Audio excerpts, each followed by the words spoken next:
Ashley, welcome back. It is great to have you back in studio today. It was quite an exciting 35-day race with Mark Carney's Liberals back in power with minority government. Now, before we get right into those local races, what was your impression overall of the campaign and those national results? I think the campaign started out really strong because we had the question of sovereignty, we had the question of tariffs and Trump. So the fact that coming out of the leadership race for the Liberals, having Mark already be introduced to the public, I think it gave him an edge on the Conservatives. And a lot of those attack ads that they tried to use early on really didn't stick.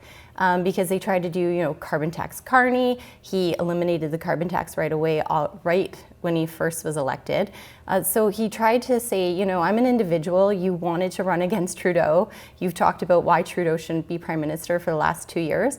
Now I'm here. This is me leading the Liberals. And so it really threw the Conservatives off course with their messaging. All right, well, moving to the Niagara West Riding, incumbent Dean Allison won with 52% of the vote over Liberal Jennifer Korstanji. Now, based on the polls, this was not much of a surprise there. Ashley, what's your take on this? He's an incumbent, and I feel that there's a really strong like of Dean in that area, and the fact that a lot of people really were stuck on affordability, and so a lot of our local issues really stood out in that riding. What would it have taken, you think, to swing Conservative? Oh, wow. I think Jennifer did a great job, and she actually is a councilwoman, and so she does have name recognition. But I think just because of that stronghold, I think that Dean's been there for at least, since 2004. And so he's recognized in the riding, and it was really hard to come up against that this time around. Yeah, and it always is when you've got someone who's been in that position for so long. The source's Anthony Luongo spoke to Dean Allison last night at his party's get-together at the Casablanca Inn in Grimsby.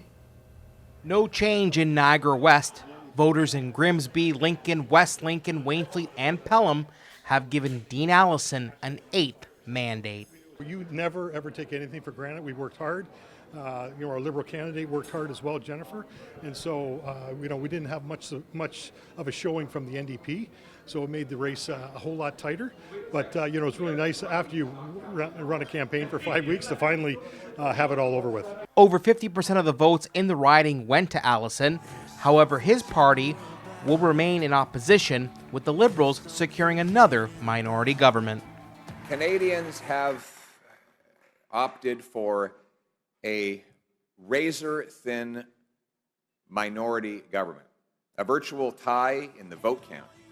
So I would like to congratulate Prime Minister Carney on leading this minority government. I think we need to continue to work on the holding this government to account around the affordability issue. We had the Prime Minister pause the carbon tax. The only way that we can remove a carbon tax is through legislation. So we'll work hard to make sure we get that legislation passed so we can remove the carbon tax permanently. What did you hear at the door? Cost of living continues to be an issue in terms of people being able to afford to buy a new home. I talked to a lady today at lunch. She talked to me about working 3 jobs, working 80 hours a week.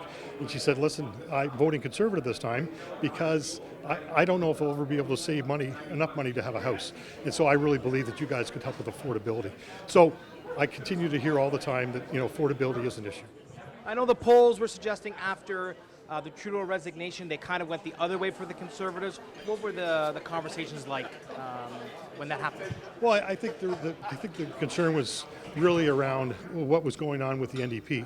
We've increased our total by a significant amount. I don't know what the final numbers are going to be, but I know we were, at times with the polls, we were around 39%. I don't know where we are tonight because things keep changing. We'll wait till the numbers come out.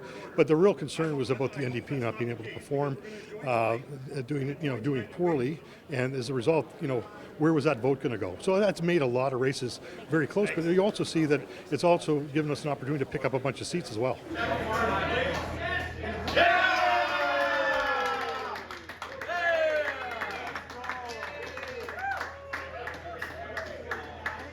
I've been talking about a Liberal minority for a couple of weeks. This has been my prediction. So this is not a bad result, guys. This is not a bad result at all. The NDP have cratered. They probably will not even have official party status, which means that we're going to have an opportunity to hold this government to account, because the NDP certainly did not hold the Liberal government to account. Every time you have a race, I never take the opposition for granted. I knew it was going to be a tough race. I knew that the NDP vote was no longer there. It was going to be up for grabs. And so, quite frankly, at the end of the day, you never take your opposition for granted. I never would, and you always have to work hard. In Grimsby for The Source, I'm Anthony Luongo.